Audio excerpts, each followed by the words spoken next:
오늘은 말씀을 전하기 전에 지난주 말씀을 잠시만 기억해 보고 가겠습니다.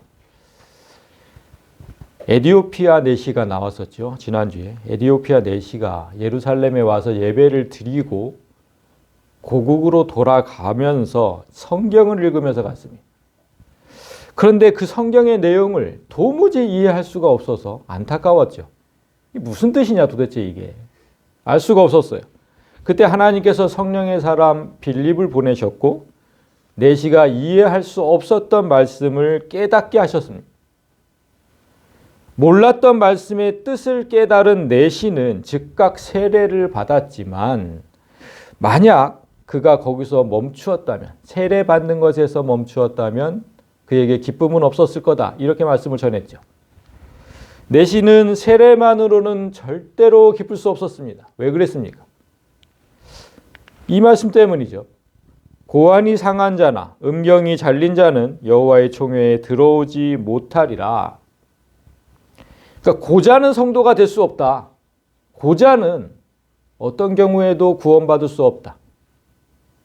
신명기에 이 말씀이 기록되어 있는 한 그는 기쁠 수 없습니다.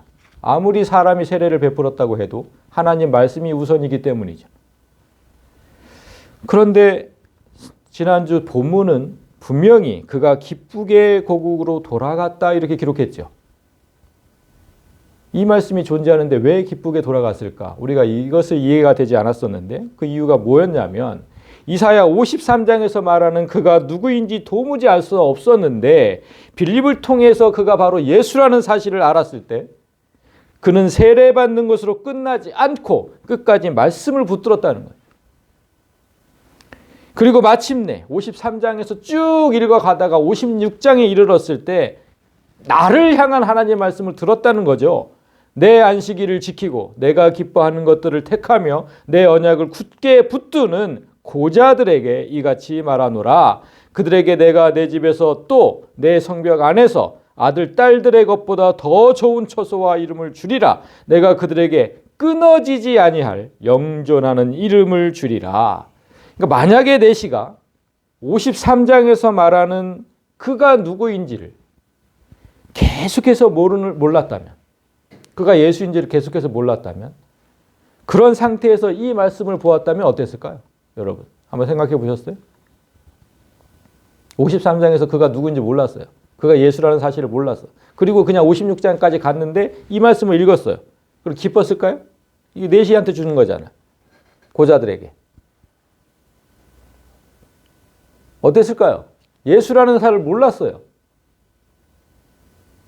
기뻤을까? 절대로 기쁘지 않았을 겁니다. 더 혼란만 가중됩니다.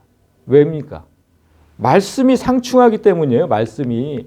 여기 신명기에서는 분명히 고자는 천국에 못 간다 그랬잖아요. 근데 여기서는 이렇게 놓고 여기서는 이렇게 얘기를 하면 천국에 간다 그러면 이 사람은 혼란에 빠지는 거예요. 혼란에 빠지는 거예요. 따라서 성경이 잘못된 책이라고 생각하기가 쉬운 거예요. 아이고 이거 뭐 하나님 말씀이라더니 앞뒤도 맞지 않네. 여기선 이렇게 하고 여기선 이렇게 얘기하고 앞뒤도 맞지 않아. 그렇게 생각하면 그냥 성경을 버릴 수도 있죠. 따라서 내시가 하나님 말씀으로 인해서 기쁠 수 있었던 이유는 자신이 몰랐던 예수라는 존재, 그분께서 절대로 구원받을 수 없었던 나를 구원하시겠다는 그 말씀을 들었기 때문이에요. 우리 다 똑같은 거예요. 절대로 내시처럼 구원받을 수 없었던 나. 근데 예수를 만난 거예요. 그게 복음이라 그런 거예요. 복음. 이 순서가 중요합니다. 말씀을 바로 깨닫지 못하면 그래서 기쁨이 없어요. 말씀을 바로 깨닫는 게 먼저여야 돼요. 아무리 성경을 읽어도 그 뜻을 제대로 알지 못하면 성경은 내게 단 한 줄의 기쁨도 줄 수 없습니다. 제가 그래서 이걸 어떻게 설명할까 하다가 예를 한번 들어봤는데 세상에 이런 공부들이 많이 있습니다. 여기 뭐 이렇게 작은 글씨라 써 있어서 브러시리스 메탈 원형톱 6인치 뭐 이렇게 써 있어요. 에어 루핑 타전기, 에어 프레이밍 타전기. 전 들어보지도 못했어요. 여태까지. 처음 보는 도구들이죠. 이 공구들에게 쓰는 날들이 이렇게 또 존재를 합니다. 이게 여러 가지 날들이 존재를 해요. 그러니까 숙련된 기술자들은 어떤 문제를 딱 해결하기 위해서 어떤 기계에 어떤 날을 선택해야 할지를 잘 압니다. 그런데 우리 같은 사람들은 절대 모르죠. 이게 도대체 어디에 쓰는 기계인지도 모르고 여기에 어떤 날을 껴야 될지도 몰라요. 아무것도 몰라요. 그러면 이런 도구들이, 이런 공구들이 집에 다 있다고 해도 무용지물인 거죠. 아무리 많으면 뭐합니까? 내가 쓸 줄 모르는데.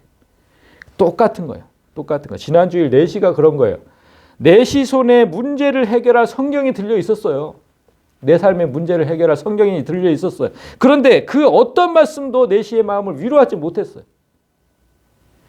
우리가 이 수많은 도구의 사용법을 모르듯이 그도 말씀의 사용법을 모르는 겁니다.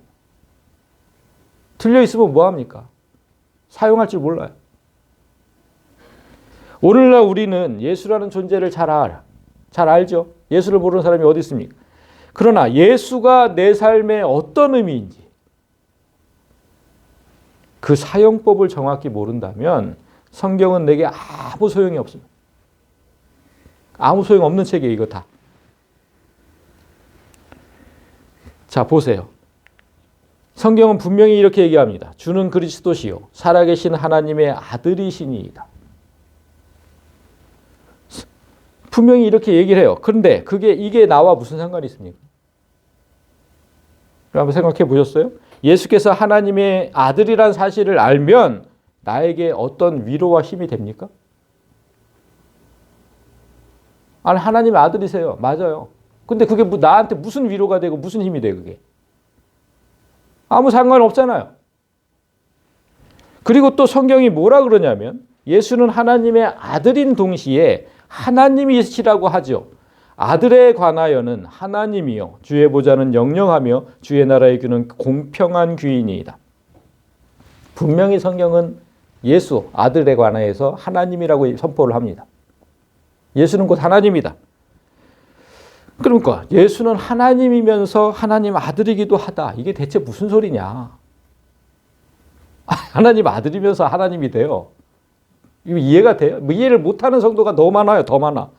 그런데 설사 이게 무슨 뜻인지 안다고 해도 그게 나와 무슨 상관이 있냐는 거예요. 예수께서 하나님이란 사실을 알면 내 삶에 어떤 보탬이 됩니까? 예수께서 하나님이시래. 근데 그게 나하고 무슨 상관이야? 예수님 이름으로 예수님이 하나님이시니까 예수님 이름으로 기도를 하면 무엇이든 들어주신다. 이것도 성경에 기록되어 있습니다.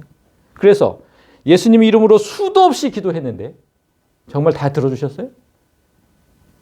안 들어주신 게 훨씬 많죠. 안 들어주신 게. 그러니까 도대체 예수가 나와 무슨 상관이 있냐고. 아무리 성경을 읽어도 우리도 내시와 똑같이 말씀의 은혜가 되지 않는 경우가 훨씬 많습니다. 그래서 말씀에 자꾸만 실망하게 되고 말씀을 의심하게 되죠. 이거 아닐 거야. 이것도 아닐 거야. 자꾸 의심하게 돼요. 그렇게 되면 이제 더는 말씀을 신뢰하지 않게 됩니다. 이런 현상이 왜 일어날까요? 이런 현상이 우리 마음속에 왜 말씀을 신뢰하지 못하는 이게 왜 일어날까? 오늘 본문이 그 사실을 알려줍니다. 오늘 본문 중에 18절을 먼저 보세요. 18절이 어떻게 되어 있냐면 그러므로 너희가 어떻게 말씀을 듣는지 스스로 삼가라. 말씀을 읽어도 아무 기쁨이 없고 은혜가 되지 않는다면 너희가 말씀을 어떻게 듣고 있는지 한번 되돌아보라는 겁니다. 대체 어떻게 듣고 있길래 기쁨이 그렇게 없냐? 왜 은혜가 안 되냐? 어떻게 듣고 있길래?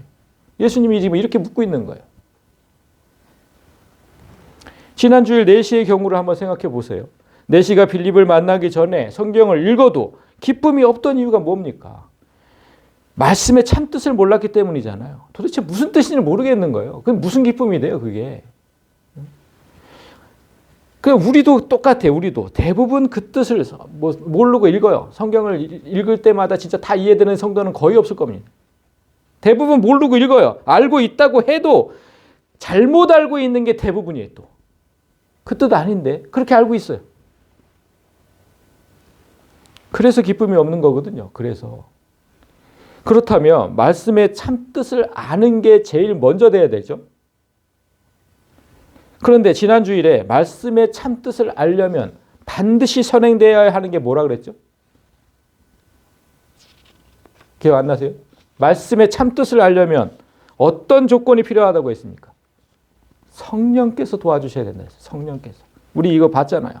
너희는 주께 받은 바 기름 부음 성령이 너희 안에 거하나니 아무도 너희를 가르칠 필요가 없고 오직 성령이 모든 것을 너희에게 가르치며 그렇게 성령이 모든 것을 가르치면 참되고 거짓이 없다. 성령은 지도해 주는 사람이 없으면 깨닫기 쉽지 않아요. 지난주 내시가 그랬죠. 가르쳐 주는 사람이 없는데 내가 어떻게 깨달을 수 있느냐? 이게 물었잖아요. 내시도. 그런데 지도해 주는 사람, 그 사람을 정확하게 얘기하면 성령인 거죠. 성령. 왜냐하면 성령께서는 나를 직접 가르쳐 주시기도 하지만 대부분 성령의 사람을 통해서 가르치거든요. 이렇게 강단 앞에서 성령께서 저를 도구로 삼으셔서 가르치고 계시는 거죠. 가르치고. 그런 경우가 대부분입니다. 나한테 직접 말씀하셔서 깨닫게 하시는 경우는 정말 거의 없는 것 같아요. 진짜 그거는 쉬운 일이 아니거든요. 성령이 가르치면 참되고 거짓이 없어요. 그런데 성령의 도움으로 말씀을 깨달았다고 해서 또 다 기쁘냐? 지난주에 내시가 그거 예수였어? 그랬어? 이사야 53장에 그걸 깨달았어. 그래서 다 기뻤냐? 또 그것도 아니었거든요. 그걸 깨달았어. 근데 내시가 기뻤던 이유는 말씀을 깨달은 후에 그 말씀을 굳게 믿고 의심하지 않았기 때문에 자기에게 주신 말씀까지 이르를 수 있었다는 거냐. 그러니까 말씀을 믿고 의심하지 않았어요.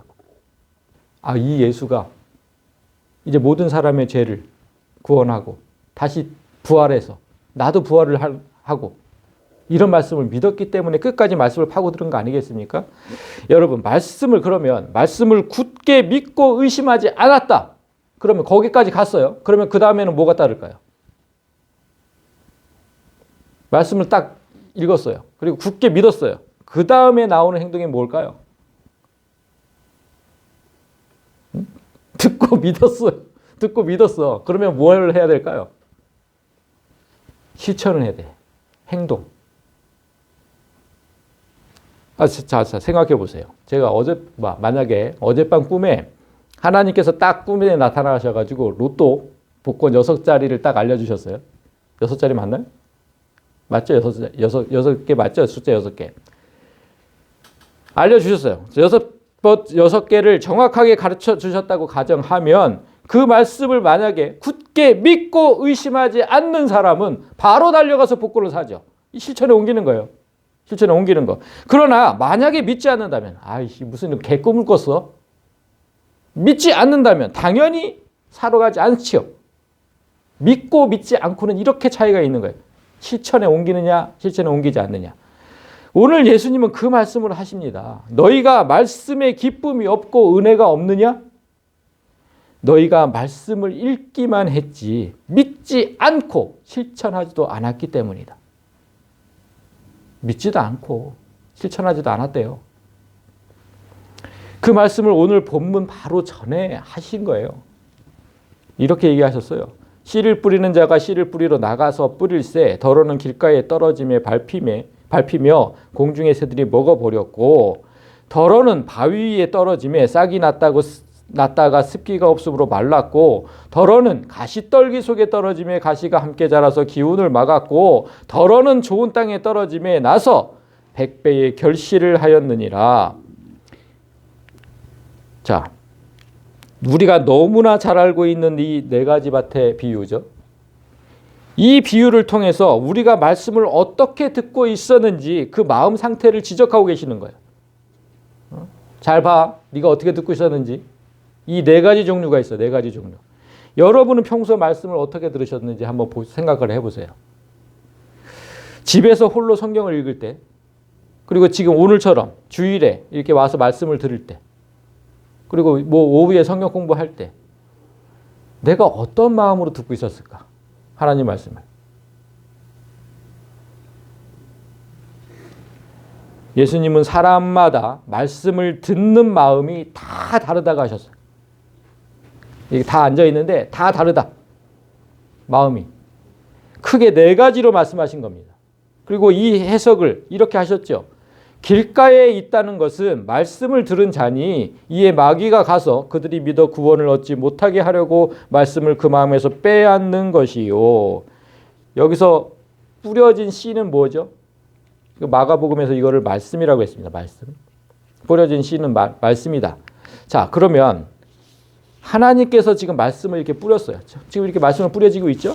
말씀이 뿌려지고 있어요. 그런데 이 첫 번째 경우에 속한 사람이 이 뿌려진 말씀을 어떻게 듣고 있느냐? 어떻게 듣고 있느냐? 그걸 길가에서 들었답니다. 길가에 들었대요. 길가에 서서. 밭은 교회고 길가는 세상을 의미하는 겁니다. 그러니까 세상 사람도 말씀을 들을 기회가 분명히 있었고 분명히 말씀을 한 번쯤은 다 들어봤다는 거예요. 그래서 우리나라 거의 모든 사람이 하나님을 알고 예수를 다 압니다. 한 번씩은 다 들어봤거든요. 그런데 분명히 듣기는 들었는데 언제나 거리를 두고 들은 겁니다. 길가에 서서. 또, 자, 생각해 보세요. 우리가 가서 말씀을 전해 세상 사람들한테 그럼 그들이 어떻게 들어요? 이렇게 들어요. 이렇게. 아, 예. 이렇게 거리를 두고 듣는다니까요. 그 길가에 서서 듣는 거예요. 그러면 누군가에게 복음을 들었어도 마귀가 그가 구원에 이를 수 없도록 들은 말씀을 싹 지워버린답니다. 그렇게 거리를 두고 들으면. 그래서 그 어떤 말씀을 들어도 마음에 남아있지 않아요. 다 없어지는 거예요. 그 순간 없어져 버리는 거예요. 그러니 그들이 교회에 오겠습니까? 안 오지. 그 밭에 들어오질 않는 거죠. 그러니까 밭이 아니라 길가에서 우리가 만약에 그 길가에다가 이게 씨를 뿌리면 거기서 싹이 나고 열매를 맺을 수 있을까요? 싹이 난다고 해도 사람들이 숱하게 다니잖아요. 길가는. 그게 다 밟히죠. 밟혀. 그러니까 아직도 길가에서 말씀을 듣고 있는 분들이 있다면 거기 서 있지 말고 좀 안으로 들어오세요. 안으로 들어오시기를 권면합니다. 진심으로. 밟히지 말고. 자, 첫 번째 경우는 그런 사람들이고, 자, 두 번째 경우를 보세요. 바위 위에 있다는 것은 말씀을 들을 때의 기쁨으로 받으나 뿌리가 없어 잠깐 믿다가 시련을 당할 때 배반하는 자요. 어떤 사람은 일단 밭으로 들어왔어요. 교회 안으로 들어왔습니다. 이제 교회 안으로 들어왔는데 하필이면 바위 위에 서 있대요. 왜 바위 위에 서 있을까요? 그들이 바위 위에 서 있는, 바위 위에 있대잖아요. 바위 위에 서 있는 이유가 뭘까요? 네? 생각해 보세요, 여러분. 좋은 밭은 어떤 밭이냐면 그 막 말라가지고 먼지 풀풀 나는 그런 밭이 아니죠. 다 진흙이에요, 진흙. 좋은 밭은. 그죠? 질척한 흙이 내 발에 묻는 게 싫은 겁니다. 그래서 밭에 들어왔는데 바위 위에 서 있는 거예요. 아, 이거 뭐야? 그게 싫은 거예요, 그게. 응? 교회 다니면서 항상 편하기만 바라는 사람이 이런 경우에 속하는 거예요. 교회 다니면서 막 신경 쓰기도 싫고 어려운 일 봉사도 하기 싫어. 그냥 편하고 싶어, 편하고. 사람들이 개척교회 다니기 싫어하고 작은 교회 꺼리는 이유가 다 이런 겁니다. 그런 교회 다니면 고생할 게 뻔하거든요. 여러분, 대형 교회 다니면 얼마나 편한지 아십니까? 아무 봉사를 하지 않아도 돼요. 거기서 끝나는 게 아니라 오히려 섬김을 받으면서 다녀요. 얼마나 시스템이 잘 갖춰져 있는지 교육도 완전히 잘 받을 수 있고요. 또 뭐 경조사 얼마나 가서 잘 섬겨주는지 몰라요. 원스톱 서비스로 다 받아 누릴 수 있어요. 대형교회 가면. 이왕이면 다 걸러 가지고 왜 이런 데 와가지고 고생을 하겠냐고. 굳이 진흙에 발을 디디고 싶지 않은 거예요. 그런 사람은 지금 말씀하시는 거예요. 말씀을 들을 때 일시적으로는 기쁘게 받아들여요. 일시적으로. 그런데 바위 위에 뿌려진 씨가 태양빛에 금방 마르듯이 이런 사람은 시련이 오면 말씀이 금방 사라져 버린대요. 시련이 오면. 배반한다. 그래서 배반한다고 번역한 단어는 떠난다는 뜻이거든요. 떠난다. 그러니까 말씀을 들을 때 아멘 아멘 하면서 잘 받아 먹는 것 같지만 시련이 닥치면 미련 없이 교회를 떠나는 사람들. 뿌리가 없는 거죠. 뿌리가. 그 다음에 해당하는 사람은 어떤 사람이냐면 가시떨기에 떨어졌다는 말씀을 들은 자이나 지내는 중 이생의 염려와 재물과 향락의 기운이 막혀 온전히 결실하지 못하는 자요. 이 사람도 밭으로 들어오긴 했습니다. 교회 안에 들어오긴 했어요. 그런데 하필이면 또 가시나무가 우거진 곳에 서 있다면 이게 무슨 뜻일까요? 가시나무에 우거진 데 서 있다. 마음밭이 그 사람 마음밭이 항상 가시밭이라는 거예요. 이런 사람은 시련이 와도 아까 두 번째 경우 사람처럼 그렇게 쉽게 떠나지 않아요. 시련이 와도 떠나지 않아. 일단은 교회를 떠나지 않고 자리를 계속 지킵니다. 그런데 문제는 계속 앉아있기는 한데 그의 마음밭이 계속 가시밭이라는 거예요. 걱정과 근심으로 가득 차 있는 거예요. 앉아있으면 뭐예요? 걱정과 근심이 가득 차 있다니까요. 20년, 30년, 40년 신앙생활을 했는데 얼굴에 웃음기가 없어요. 그런 사람 많이 봤죠? 항상 어두워요, 얼굴이. 그런 사람이죠. 그런 사람. 말씀을 듣고는 있어요. 여기서 이렇게 말씀이 뿌려지면 말씀을 듣고는 있는데 이 머릿속에는 항상 그 내일, 내 삶, 그 걱정을 하고 있는 거예요. 내일의 삶을. 아유, 내일 중요한 계약이 있는데 이 계약이 잘 돼야 될 텐데. 뭐 장사하는 분들이면 내일 장사가 잘 될까? 요즘 코로나 때문에 어려워 죽겠는데 내일은 잘 될까? 말씀을 듣고 있는데 계속 머리로는 그 생각. 학생들이라면 내일 시험인데 나 빨리 가서 공부해야 되는데 엄마는 계속 교회 나오라 그래가지고 계속 내일. 성경은 분명히 이렇게 얘기하시죠. 내일 일을 위하여 염려하지 마라. 내일 일은 내일 염려할 것이요 한날의 괴로움은 그날로 족하다. 주일 강단에서 이 말씀이 선포되고 그 선포된 말씀을 듣고 있으면서도 머릿속에 내일 일로 가득해. 도무지 말씀을 듣지도 않고 믿지도 않는 거예요. 행하지도 않는 거죠. 아무것도 염려하지 말고 제발 오직 모든 일에 기도와 간구로 너희 구할 것을 감사함으로 하나님께 아뢰라. 계속해서 말씀은 뿌리치고 잘 듣고 집에 가서 그러니까 뿌려진 말씀을 잘 듣고 집에 가서는 세상 걱정은 다 짊어지고 살아요. 이런 얘기가 아무리 뿌려져도. 그러니까 도무지 말씀을 믿지 않는 거죠. 그러니까 행하지도 않는 겁니다. 여러분 믿지 않으면 실천이 안 된다고 했잖아요. 믿지 않으면 실천을 할 수가 없어요. 그러니까 이 말씀이 내 삶에서 실천되지 않으니까 감사함이 없잖아요. 감사함이. 아무것도 안 하는데 무슨 감사함이 있겠냐고. 그 마지막 경우는 어떤 경우냐면 좋은 땅에 있다는 것은 착하고 좋은 마음으로 말씀을 듣고 지키어 인내로 결실하는 자니라. 마지막 사람은 밭에 들어와서도 좋은 땅에 머무는 사람입니다. 그러니까 흙이 질어서 좀 고생스러울 수는 있어요. 그렇지만 착하고 좋은 마음으로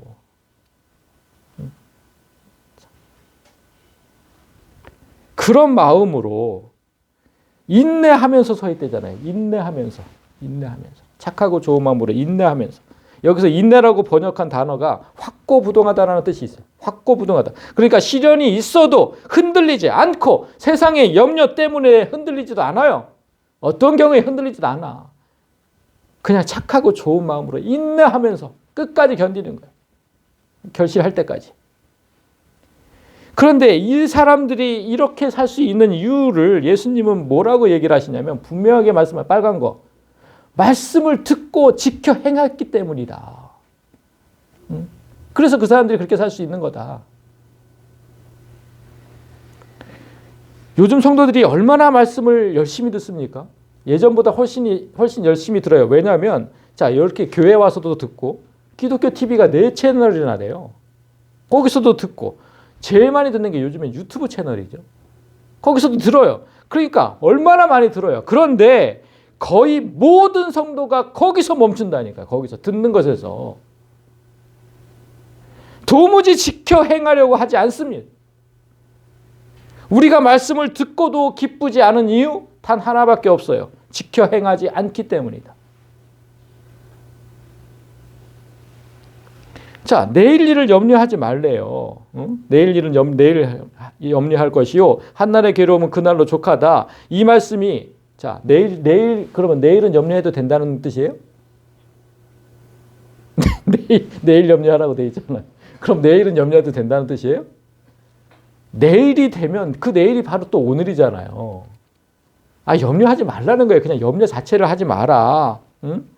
이 말씀을 지켜서 만약에 행한다고 생각해 보세요. 지켜서 행한다. 그럼 염려 안 할 거 아닙니까? 행하지 않으니까 자꾸 염려가 되는 거죠. 그 다음 말씀 똑같잖아요. 아무것도 염려하지 마라. 오직 모든 일에 기도해라. 간구하고 너희 구할 것을 감사함으로 그냥 하나님께 아뢰기만 해라. 아무것도 염려하지 말고 감사하라는 뜻이 뭐겠습니까? 주실 줄 믿고 감사부터 하라는 거잖아요.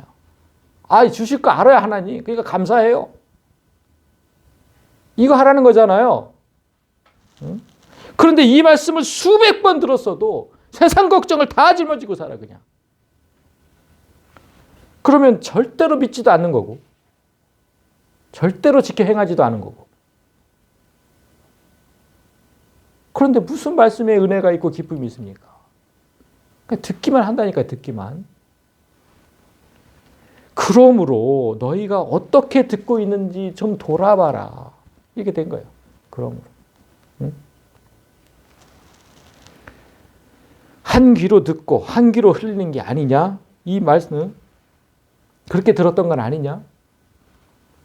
이 말씀 이후에 이제 오늘 본문이 등장하는 거잖아요. 4가지 밭의 비유를 얘기를 하신 후에 오늘 말씀이 등장했는데 이렇게 시작을 해요. 누구든지 등불을 켜서 그릇으로 덮거나 평상 아래 두지 아니하고 등경 위에 두나니 이는 들어가는 자들로 그 빛을 보게 하려 함이라.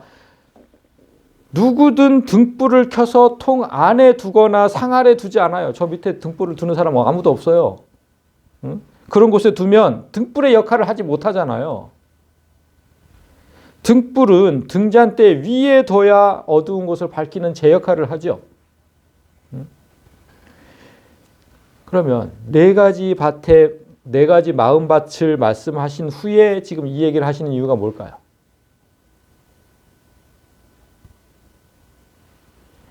성경을 읽어도 기쁨이 없는 이유는 또 한번 다시 복습이에요. 첫째, 말씀의 참뜻을 모르기 때문이다. 둘째, 말씀의 참뜻을 알아도 우리가 지켜 행하지 않기 때문이다.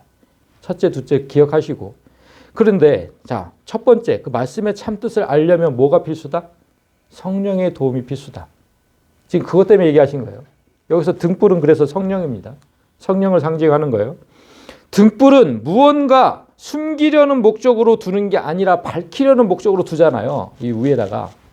똑같이 그렇듯이 성령을 우리에게 주신 이유도 말씀을 숨기려는 게 아니라 드러내려고, 말씀을 밝히 드러내려고 너에게 주신 것이다. 그 뜻에 말씀하신 거예요. 말씀을 지켜 행하려면 먼저 이 말씀의 참뜻이 무엇인지 성령께서 밝히 알려주셔야 된다는 뜻이에요. 안 그러면 어떻게 돼요? 잘못 알면, 말씀의 뜻을 잘못 알면 잘못 행할 거 아니에요. 진짜 큰일인 거예요, 그건. 그래서 17절에서 숨은 것이 장차 드러나지 아니할 것이 없고 감추인 것이 장차 알려지고 나타나지 않을 것이 없다. 그러니까 성령이 임하시면 아무리 읽어도 이해되지 않았던 그 성경의 말씀들이 모두 이해되고 밝히 드러나게 된다. 그래서 누구든지 지혜가 부족하거든 꾸짖지 아니하시고 후히 주시는 하나님께 구하라고 되어 있잖아요. 야고보서에. 우리가 안 한 거예요. 우리가 한 번도 거기에 대해서 진짜 진정으로 하나님께 구하지 않았다니까. 지혜를 달라고? 이 말씀이 무슨 뜻인지 모르겠어요. 하나님 깨닫게 해주세요. 지혜를 주세요. 이걸 붙들고 얼마나 기도한 사람이 있을까?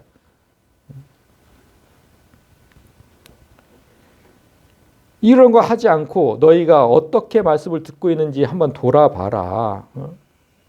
지금 이렇게 얘기한 거잖아요. 너희가 어떻게 듣고 있는지 한번 돌아봐라. 누구든지 있는 자는 받겠고 없는 자는 그 있는 줄로 아는 것까지도 빼앗기리라. 그러니까 성령의 도움으로 바로 깨달으면서 듣고 있는지 돌아봐라 좀. 그래서 말씀을 바로 행하면서 살고 있는지. 잘못 깨달으니까 다 잘못 행하고 있는 거예요. 지금 교회가. 잘못 알고 있어서. 여기서 지금 있는 자는 받겠고 없는 자는 빼앗기리라. 이 앞에 뭐가 빠졌냐면 성령이 빠진 거예요. 누구든지 성령이 있는 자는 받겠고 성령이 없는 자는 그 있는 줄로 아는 것까지 빼앗긴다. 무슨 뜻이냐면 성령의 도움으로 말씀을 바로 깨닫고 실천하는데 만약에 성공한다면 더 많은 걸 얻을 겁니다. 아무튼 하나님께서 주시는 복은 다 얻을 거예요. 그런데 만약 바로 깨닫지 못해서 믿지도 못하고 실천하지도 못한다면 이제까지 내가 안다고 생각하는 그 말씀까지도 모두 사라질 거다. 이 뜻은 내가 알아. 그렇게 생각하는 것까지도 빼앗기리라. 이게 무서운 말씀이잖아요. 그러니까 여러분 이 지구상에 씨를 뿌릴 수 없는 땅들이 많죠. 그 땅들을 한번 생각해 보세요. 먼저 이런 사막이 있습니다. 사막.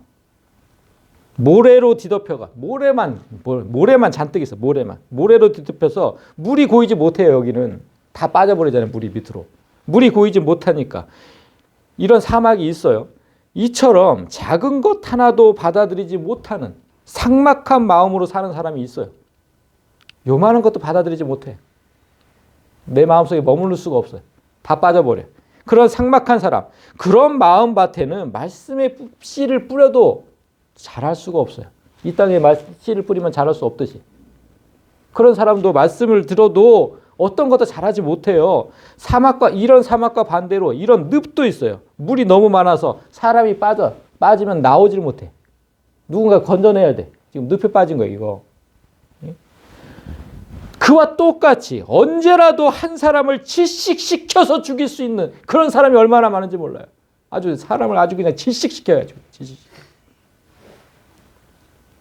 그런 사람이라면 그 마음에는 어떤 씨를 뿌려도 소용이 없어요.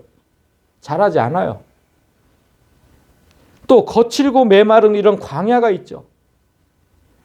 이런 광야처럼 사람도 가까이 하기에는 너무나 거칠고 메마른 사람이 있어요.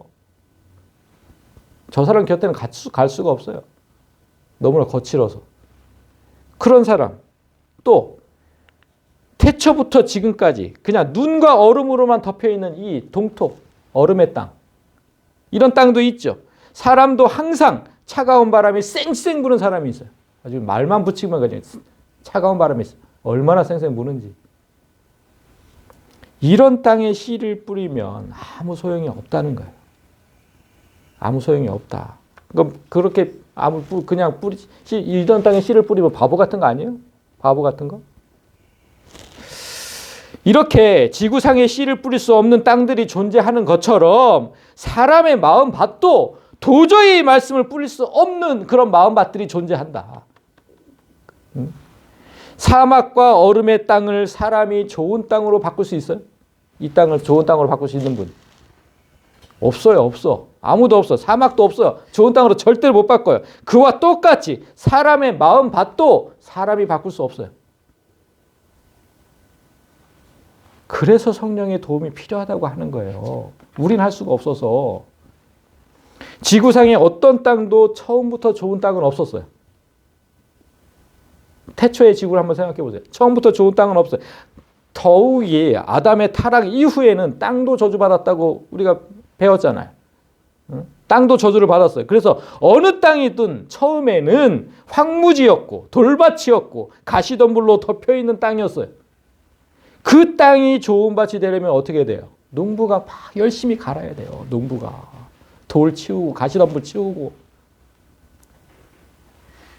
농부의 수고가 있어야 돼요. 땅이 아직도 황무지고 돌밭이고 가시밭이라는 것은 아직 농부의 손길이 전혀 닿지 않았다는 뜻이에요. 그런 땅에는 무슨 씨를 뿌려도 자라지 않으니까 농부가 싹 다 갈아엎어야 되는데 그 농부의 역할을 성령께서 하신다는 거예요. 이제까지 우리는 4가지 밭을 소재로 한 설교를 수도 없이 듣고 살았죠. 설교자들이 이 본문을 갖고 설교하면서 우리들의 마음밭이 문제라고 목청 높여 말해요. 거기까지는 똑같아요. 그런데 문제가 어떻게 설교를 했냐면 말씀이 주어져도 제대로 받아먹지 못하는 우리가 문제다. 여러분이 문제다. 여러분이. 그러므로 우리는 세상의 걱정과 환난 때문에 흔들리는 그런 나약한 신앙을 버리고 마음밭을 갈고 믿음의 뿌리를 깊이 내려서 100배의 열매를 맺자. 이렇게 하고 끝났어요. 누구 보고 하라는 거예요? 여러분이 스스로 하라는 거예요. 여러분이. 왜 마음밭이 그 모양이냐. 좀 제대로 좀 마음밭을 좀 잘 좀 가르쳐봐라 좀. 이렇게 얘기를 했다니까 여태까지. 그런데 그렇게 주장하면 너무 위험한 거예요. 그거는 성령께서 내 마음밭을 갈아엎지 않는 이상 안 된다니까. 이거 안 돼요. 이거 여기다 뿔을 씌워도 안 된다고. 이거 사람이 못 갈아엎어요. 이거 성령께서 하셔야 돼요. 성령이 하지 않으면 누구도 좋은 밭이 될 수 없고 성경의 단 한 구절도 이해할 수 없습니다. 만약에 사막이나 늪에 씨를 뿌려서 열매를 맺을 수 있는 사람이 있다면, 그런 사람은 있다면 저도 성령 없이 말씀을 듣고 열매를 맺을 수 있다고 인정하겠습니다. 근데 여기다가 누가 씨를 뿌려서 열매를 맺을까요? 절대로 그런 일은 일어나지 않아요. 이 말씀 후에 19절부터 21절까지 가족에 대해서 말씀하시는 게 나오죠. 예수의 어머니와 그 동생들이 왔으나 무리로 인하여 가까이 하지 못하니 어떤 이가 알리되 당신의 어머니와 동생들이 당신을 보려고 밖에 서 있나이다. 사람들이 하도 많아가지고 가족들이 왔는데 예수님한테 가지를 못하는 거예요. 그러니까 어떤 이가 알렸어요. 저쪽 바깥에 지금 선생님 가족이 와 있다고. 그런데 예수님 반응이 뜻밖이죠. 예수께서 대답하여 이르시되 내 어머니와 내 동생들은 곧 하나님의 말씀을 듣고 행하는 이 사람들이다. 저 밖에 있는 사람들이 아니고. 이 하나의 사건도 말씀의 정확한 뜻을 알지 못하면 예수님은 엄청나게 부르자가 되고 가족을 버리는 파렴치한이 되죠. 똑같은 장면을 마태복음에서는 어떻게 기록했는지 볼까요? 12장에 있습니다. 말하던 사람에게 대답하여 이르시되 누가 내 어머니며 내 동생이냐 도대체. 밖에 가족이 왔다는데 예수님이 이렇게 했다는 거예요. 누가?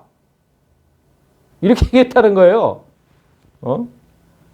제가 어렸을 때 이 구절을 읽을 때마다 예수님이 정말 못마땅했어요. 어떻게 예수님이 이렇게 못됐지? 진짜 어렸을 때는. 마음에 안 들었어요. 진짜 이거 볼 때마다. 그렇게 보이지 않아요? 여러분 눈에는? 그래서 이렇게 손을 내밀어서 이렇게 여러분들을 가르치면서 이렇게 얘기하셨대. 제자들을 가르쳐 이르시되 나의 어머니와 나의 동생들을 봐라. 밖에는 아니라는 거예요. 밖에는. 진짜 어머니와 내 동생들인데 아니라는 거예요. 거긴. 자, 내 어머니와 내 동생들을 봐. 이렇게 했다는 거예요. 누구든지 하늘에 계신 내 아버지의 뜻대로 행하는 자가 내 형제요 자매요 어머니이니라. 이 사람들이 내 가족인 이유는 하나님의 뜻대로 행했기 때문이다. 아무리 그랬다고 해도 만약에 내가 진짜 예수님 가족인데 그런 소리를 내가 들었다. 그럼 난 예수님과 진짜 절교할 것 같아. 나도 당신 가지고 안 한다고, 나도. 너무 진짜 마음에 상처를 받을 거 아니에요? 아무리 이 말씀 뜻이라고 해도.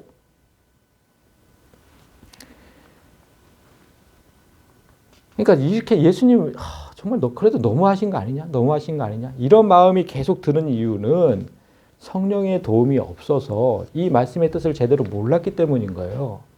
그래서 그게 중요하다고 얘기하는 거예요. 성령의 도움이 있어야 된다. 마태와 누가가 이제 얘기한 장면을 우리가 지금 봤어요. 그런데 사복음서죠. 마가와 요한은 여기에서 조금 더 나가서 우리가 예수께서 왜 그렇게 말씀하셨는지 이해할 수 있도록 좀 도와줘요. 요한이 뭐라 그랬냐면 이는 그 형제들까지도 예수를 믿지 아니함이로라. 이런 구절이 있어요. 그러니까 내 가족이 아닌 사람들도 지금 내 육신의 가족이 아닌 사람 여기 있잖아요. 이렇게 그 사람들도 나를 믿고 따르는데 내 가족은 나를 믿어주지 않는다는 거예요. 내 가족은. 응? 내가 아무리 하나님 말씀을 선포해도 내 가족은 믿어주지 않았다는 거예요. 믿지 않은 것에서 끝나지 않아요. 그 가족들이 나한테 뭐라고 했는지 아십니까? 예수의 친족들이 듣고 그를 붙들러 나오니 이는 그가 미쳤다 합니다. 그러니까 예수님이 이런 말씀을 자주 하셨죠. 내가 하나님 아들이다. 그리고 내가 하나님이다. 아까 우리가 보았던 두 구절처럼 예수님이 직접 그렇게 얘기하셨어요. 내가 하나님이고 내가 하나님의 아들이고. 그러니까 이렇게 말하고 다니니까 가족들이 미쳤다고 하는 거예요. 진짜 미쳤네 저거 진짜. 아, 창피하게 쟤 왜 저래. 그런데 사실 저도 늘 이 얘기를 하거든요. 제가 몇 번이나 얘기했습니까? 내가 예수라고. 그렇죠? 여러분들은 아시잖아요. 제가 예수라고 몇 번이나 얘기했냐고. 그리고 제가 하나님이라고 그렇게 얘기도 했어요. 내가 하나님이라고. 잘 모르시는 분들은 유튜브로 다시 들으시면 되는데. 저 분명히 그렇게 얘기했습니다. 그러면 여러분들은 저한테 미쳤다고까지는 하지 않으셨지만 사실 선뜻 받아들이지 못했죠. 그죠? 근데 저만 예수고 저만 하나님이라고 한 게 아니고 여러분도 모두 예수고 여러분 모두가 하나님이라고 얘기했으니까 미쳤다고까지는 안 한 거지만 어쨌든 받아들이지 못하잖아요. 이 얘기를 믿지 않는 가족이 더 많다는 거예요. 제가 아무리 얘기를 해도. 그러니까 예수님은 사람의 씨로 태어나지 않으셨죠? 우리처럼. 어떻게 태어났어요? 성령으로 잉태하셨잖아요. 그러니까 하나님의 씨로 태어나셨잖아요. 하나님의 씨로. 그러니까 우리도 성령으로 잉태되어 다시 태어났다고 성경은 분명히 얘기하잖아요. 우리도 성령으로 잉태됐다니까. 그렇게 태어났다고 우리도. 첫 번째 태어난 건 사람의 씨로 그렇게 응애 하면서 태어났지만 지금의 우리는 예수님과 똑같이 성령으로 잉태되어서 다시 태어났다고. 근데 그 말씀을 안 믿는 거예요. 안 믿으니까 이해되지도 않고 믿지도 않고. 하나님 말씀을 받은 사람들을 하나님이라고 하셨다. 이 얘기를 몇 번 했습니까? 하나님 말씀 받았잖아요, 다들. 하나님 말씀을 받은 사람들을 하나님이라고 했다고. 성경에 분명히 기록되어 있는데 안 믿어요. 아무리 얘기를 해도 안 믿는다니까. 내가 하나님이라니까요. 그러니까 무슨 뜻인지 몰라서 그러게. 참 뜻을 알지 못해서. 내가 하나님이라는 게 무슨 뜻인지 모르는 거예요, 그게. 그래서 예수님께서 계속 강조하신 게 뭡니까? 자, 21절. 내 어머니와 내 동생들은 곧 하나님의 말씀을 듣고 행하는 이 사람들이 행함을 강조해요. 자, 50절에도 똑같아요. 누구든지 내 아버지의 뜻대로 행하는 자가 내 형제요 자매요 어머니. 그러니까 마태도 누가도 다 행함. 하나님의 가족은 하나님의 말씀을 듣고 행하는 사람들이다. 여러분 하나님이라고 해도 그걸 안 믿고 내가 하나님처럼 행동하지 않으면 그 하나님 가족이겠냐고. 하나님 가족은 하나님이라니까요. 사람의 가족은 사람이지. 저 개가 아니잖아요. 오늘 이 말씀을 듣고 세상 곳곳에 세워진 교회마다 진정한 하나님의 가족이 탄생하기를 원합니다. 좀 믿고 행하시라고요. 믿고 행하요. 하나님 말씀을 행하지 않는 교회는 가족이 아닌, 하나님의 가족이 아닌 거예요. 그건. 엊그제 제가 이해를 돕기 위해서 엊그제 금요일 아침에 제가 제 가장 친한 친구의 어머니가 돌아가셨다고 연락을 받았어요. 그래서 금요일, 토요일 이틀을 다녀왔는데 그 어머니 이제 90세에 딱 돌아가셨어요. 90세. 올 장수하셨죠. 90세 돌아가셨는데 병원 신세 한번 지지 않고 건강하게 사시다가 돌아가셨어요. 그 사랑하는 아들 품에서 이제 숨을 거두셨어요. 제 친구 품에서 그렇게 돌아가셨어요. 너무 다행스럽죠. 임종을 보지 못하는 자식들도 많은데 너무 다행이죠. 근데 그 친구와 저는 이제 초등학교 시절부터 한 교회 다니면서 이제 신앙생활을 했던 친구거든요. 그야말로 진짜 뭐 어렸을 때부터 친구인데 그 친구의 가족이 제가 이제 교회를 다닐 때는 그 초등학교 때 교회 다닐 때는 먼저 그 친구의 가족이 다니고 있었어요. 그리고 그 친구 어머니가 제 어머니보다 연배도 훨씬 위시죠. 16살이나 많으세요. 한참 위시죠. 그러니까 제 어머니가 늘 그 친구의 어머니를 이제 말씀하실 때마다 뭐라 그러시냐면 그 어머니한테 정말 많은 도움을 받았다는 거예요. 신앙적으로. 정말 많은 도움을 받았다. 그리고 제 동생이 그 당시에 난치병에 걸려가지고 집이 너무너무 어려웠어요. 정말 찢어지게 가난했어요. 우리 집이.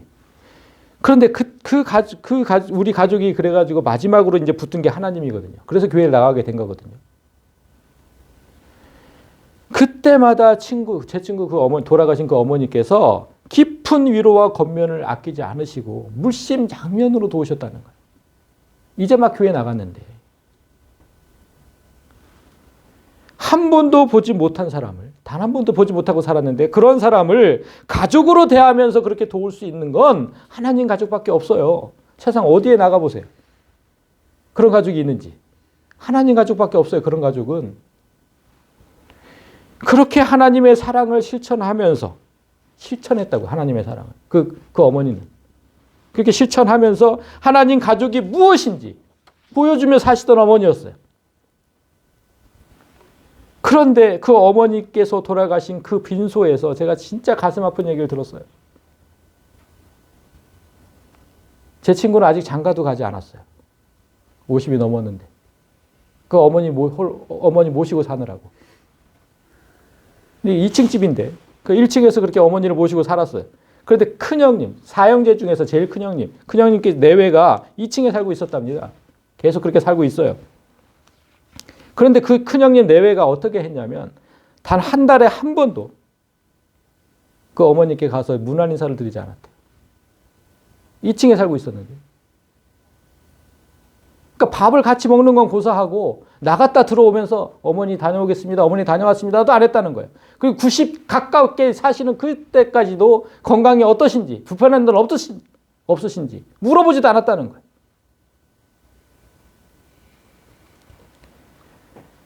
그런데 그들이요, 교회를 정말 열심히 다닙니다. 그래서 그들이 다니던 교회에 와서 다 장례식을 다 주관하고 치렀어요. 그들이 하나님 가족일까요?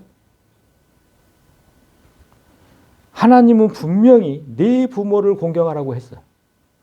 그게 10계명 중에 5번째 계명이지만 사람을 향해서 주신 계명 중엔 첫째 계명이에요. 부모를 공경하는 게. 그런데 그 말씀을, 너무나 잘 알고 있는 그 말씀을 지켜 행하지도 않으면서 철저하게 무시했으면서 그가 하나님 가족이라고요? 서로 사랑해라. 7번씩 70번이라도 용서하고 사랑해라. 우리가 얼마나 많이 듣는 말씀입니까? 그런데 우리가 진짜 그러고 살까요? 교회마다 원수지간 안 된 사람이 별로 없는데. 이렇게 말씀을 무시하면서 지키지 않으면 그들은 하나님 가족이 아니라고 오늘 예수님 얘기하시잖아요. 행하는 자가 내 형제요 자매하느님이다. 자, 말씀을 맺겠습니다. 여러분, 말씀을 읽거나 듣는 것에서 끝나면 내 삶에 기쁨은 없습니다. 분명히 기억하세요.